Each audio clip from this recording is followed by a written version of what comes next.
Operation Sindoor success తరువాత మన BrahMos మిసైల్కి demand చాలా పెరుగుతోంది. ఇప్పటికే ఫిలిప్పీన్స్తో మనము 3,500 కోట్ల రూపాయల ఒప్పందాన్ని కుదుర్చుకున్నాం బ్రహ్మోస్ సప్లై చేసేందుకు. ఇప్పుడు తాజాగా ఇండోనేషియాతో కూడాను చర్చలు చాలా కీలకమైన దశకి చేరినాయి.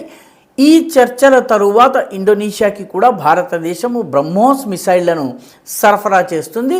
ఈ బ్రహ్మోస్ మిసైళ్లను సరఫరా చేసే విషయంలో జనవరిలో మన దేశానికి వచ్చినటువంటి ఇండోనేషియా దేశాధినేత అయినటువంటి ప్రభోవో సుబియాంటో ఆయన చర్చలు జరిపి వెళ్ళారు. ఆ తరువాత మన chief of defence staff CDS అయినటువంటి జనరల్ అనిల్ చౌహాన్ జకార్తాకు వెళ్ళారు. అక్కడ వాళ్ళతో చర్చలు జరిపిన తరువాత చర్చలు ఫలప్రదమయ్యాయి.